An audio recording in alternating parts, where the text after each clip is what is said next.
तो class 11th। तो अब हम मूलानुपाती सूत्र तथा अणुसूत्र के बारे में कुछ अन्य प्रश्नों को हल करने का प्रयास करते हैं। देखिए, एक क्वेश्चन है आपका, एक कार्बनिक यौगिक की संगठनात्मक प्रतिशतता निम्नवत है। कार्बन 48% है, हाइड्रोजन 8% है, नाइट्रोजन 28% है। यौगिक का मूलानुपाती सूत्र ज्ञात कीजिए। तो मूलानुपाती सूत्र ज्ञात करने के लिए कल आपको बताया था, सबसे पहले कॉलम में आप तत्व लिखेंगे, ठीक है ना। दूसरे कॉलम में आप प्रतिशतता लिखेंगे। तीसरे कॉलम में आप उनका परमाणु भार लिखेंगे, ठीक है।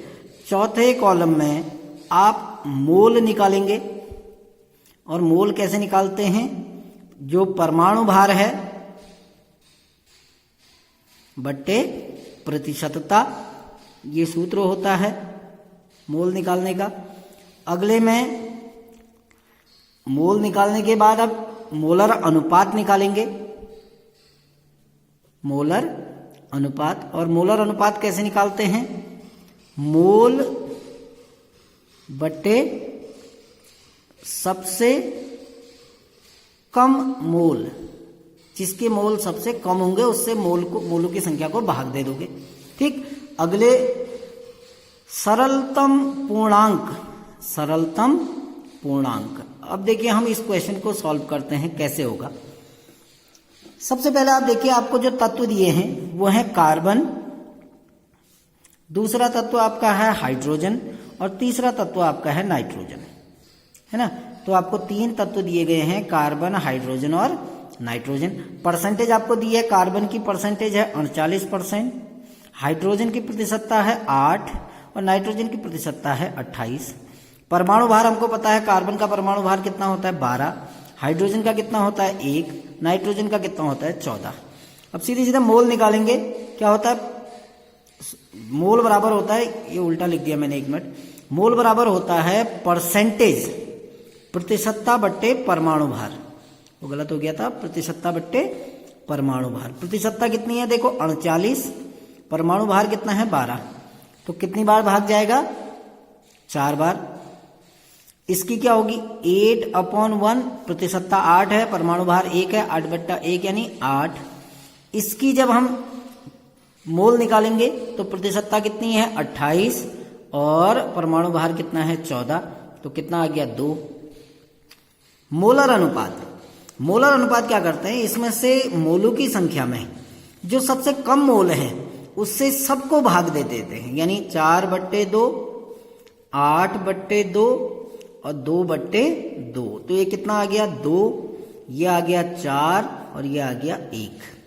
अब यदि ध्यान रखना, ये जो संख्याएं हैं, यदि ये पूर्ण संख्या है तो इनको हम ऐसे ही लिख देते हैं। यदि ये पूर्ण संख्या नहीं आती है, दशमलव में आती है, तो हम किसी छोटी संख्या से गुणा करते हैं ताकि एक पूर्ण संख्या प्राप्त हो जाए। हालांकि यहां पर आपको पूर्ण संख्या प्राप्त हो रही है। तो हमारा फॉर्मूला देखो, अनुपात क्या आया? CH और N का जो अनुपात आया है वो है 2:4:1।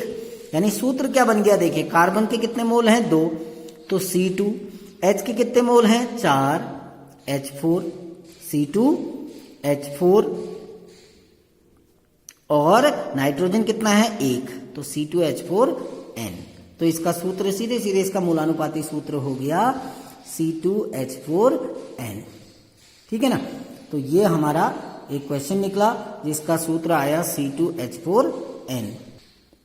इस क्वेश्चन को जैसा क्वेश्चन था उसी के अकॉर्डिंग मैंने इसको सॉल्व किया है। लेकिन इस क्वेश्चन में एक प्रॉब्लम यह है कि इस क्वेश्चन में ये जो परसेंटेज का योग आएगा, ठीक है ना, ये परसेंटेज का जो योग आएगा वो 100 आना चाहिए। अब यहां पर 100 नहीं होगा। देखिए आप, कितना हो रहा है? 24, 4, 5, 6, 7, 8, कितना आ रहा है 84। यानी 16% कोई अन्य पदार्थ भी होगा, 16% कोई अन्य पदार्थ भी होगा। आपकी किताबों में उसको ऑक्सीजन मान लिया है, क्योंकि ऑक्सीजन सब जगह पाई जाती है, तो इसलिए इसको ऑक्सीजन मान लिया गया है। अगर आप ऑक्सीजन मान के चलते हैं तो यहां पर एक तत्व ऑक्सीजन लेके भी आप इसको सॉल्व कर सकते हैं, ठीक। फिलहाल हम अपने नेक्स्ट क्वेश्चन की ओर बढ़ते हैं। तो हमारा नेक्स्ट क्वेश्चन है कि एक यौगिक में निम्न संगठन पाया गया, सोडियम 14.31%, सल्फर 9.97%, ऑक्सीजन 69.50% और हाइड्रोजन 6.22%। यदि यौगिक का अणुभार 322 हो तो अणुसूत्र ज्ञात कीजिए। यहां मूलानुपाती सूत्र के साथ साथ अणुसूत्र भी ज्ञात करना है, क्योंकि बिना मूलानुपाती सूत्र के अणुसूत्र नहीं निकलेगा। ठीक, यह मानते हुए कि समस्त हाइड्रोजन क्रिस्टलीय जल के रूप में उपस्थित हों। ठीक है ना। तो सबसे पहले अणुसूत्र और मूलानुपाती सूत्र में क्या संबंध है, यह हमने बताया था। अणुसूत्र बराबर होता है n गुणा मूलानुपाती सूत्र, n गुणा मूलानुपाती सूत्र। और n कैसे निकालते हैं? n होता है अणुभार बट्टे मूलानुपाती सूत्र भार। अभी इसको मैं आगे बता रहा हूं कैसे, मूलानुपाती सूत्र भार। तो ये दो रिलेशन आपको याद रखने हैं। ठीक, अब सबसे पहले हम मूलानुपाती सूत्र निकालेंगे, क्योंकि अणुसूत्र निकालने के लिए हमारे पास क्या होना चाहिए? मूलानुपाती सूत्र। तो सबसे पहले वही तत्व कौन कौन से हैं हमारे पास? सोडियम, सल्फर, ऑक्सीजन और हाइड्रोजन। प्रतिशतता देखो, इनकी प्रतिशतता लिखनी है। सोडियम की प्रतिशतता है 14.31, सल्फर की प्रतिशतता है 9.97, ऑक्सीजन की प्रतिशतता है 6.22, है ना। और हाइड्रोजन की प्रतिशतता है, ऑक्सीजन की प्रतिशतता जो है वो है 69.50 और हाइड्रोजन की जो प्रतिशतता है वो है 6.22, है ना। अब आपको इनके परमाणु भार लिखने हैं सीधे सीधे। सोडियम का परमाणु भार कितना होता है? सोडियम का परमाणु भार होता है 23, सल्फर का परमाणु भार होता है 32, ऑक्सीजन का परमाणु भार होता है 16 और हाइड्रोजन का परमाणु भार होता है 1। ठीक है ना। अब आपने क्या निकालना है? बिल्कुल सेम क्वेश्चन है, वैसे ही मोल निकालने हैं। तो मोल निकालने के लिए हम क्या करते हैं? प्रतिशतता को परमाणु भार से भाग दे देते हैं। यानी यहां पर क्या आएगा? 14.31/23। यहां पर क्या आएगा? 9.97/32। यहां पर आएगा 69.50 डिवाइडेड बाई 16 और यहां पर आएगा 6.22 डिवाइडेड बाई 1। ये तो इतना ही आ जाएगा 6.22। अब 14.31 को जब 23 से हम भाग देते हैं तो ये आएगा लगभग 0.622। ठीक है ना। आपको दिख रहा होगा, मैं थोड़ा जूम कर लेता हूं। अगर हम इससे इसको भाग दें तो ये आएगा 0.622, ये 0 है। ठीक। 9.97 को जब हम 32 से भाग देते हैं तो ये आता है 0.311। 69.50 को जब हम 16 से भाग देते हैं तो ये आएगा 4.34। ठीक। अब हमने क्या करना है? मोलर अनुपात हमने निकालना है, मोलर अनुपात। अब मोलर अनुपात क्या होता है कि इनमें जो सबसे छोटी संख्या है उससे सबको भाग दे देते हैं। सबसे छोटी संख्या क्या है इसमें? इसमें सबसे छोटी संख्या है 0.311, है ना। तो हम क्या करेंगे? 0.622 डिवाइडेड बाई 0.311। ठीक। नीचे क्या करेंगे? 0.311 डिवाइडेड बाई 0.311, ये तो 1 आ जाएगा।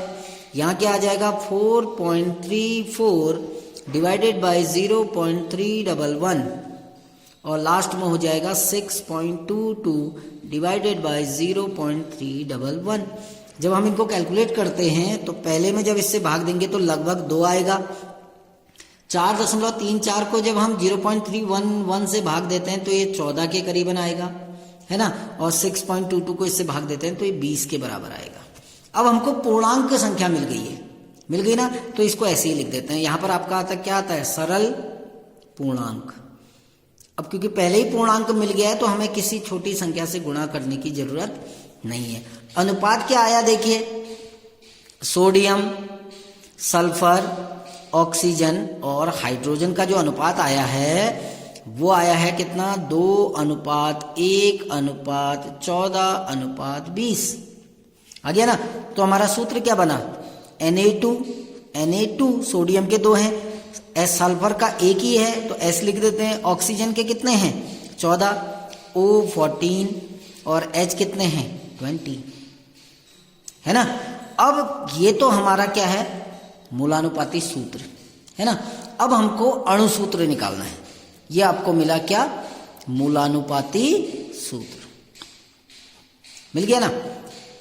मूलानुपाती सूत्र क्या बना, मूलानुपाती सूत्र आपका बना, मूलानुपाती सूत्र, मूलानुपाती सूत्र आपका बना Na2SO14H20 बना ना। अब हमने अणुसूत्र निकालना है। अब अणुसूत्र बराबर क्या होता है, देखिए अणुसूत्र बराबर होता है N गुणा मूलानुपाती सूत्र, N गुणा मूलानुपाती सूत्र। यदि हम मूलानुपाती सूत्र को N से गुणा कर दें तो अणुसूत्र मिल जाएगा। अब N बराबर क्या होता है, अणुभार बट्टे मूलानुपाती सूत्र भार, मूलानुपाती सूत्र का भार। अणुभार आपको पहले से दिया हुआ है, देखिए अणुभार कितना दिया है, 322, अणुभार बराबर 322 दिया है ना। अब हम निकालते हैं मूलानुपाती सूत्र भार, मूलानुपाती सूत्र भार।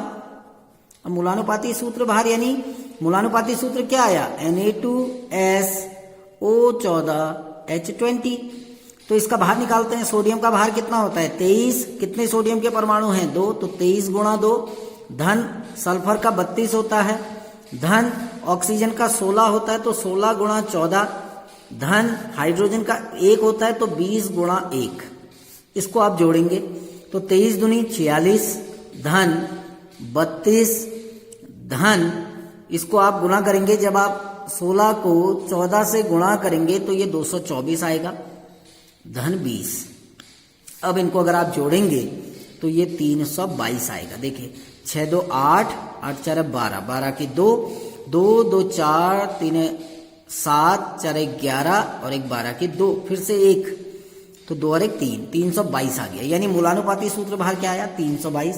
तो N बराबर हम निकालते हैं, अणुभार कितना था 322, मूलानुपाती सूत्र भार भी कितना आया 322 बराबर 1, यानी N बराबर कितना आ गया आपका 1। तो अणुसूत्र बराबर होता है N गुणा मूलानुपाती सूत्र, N गुणा मूलानुपाती सूत्र।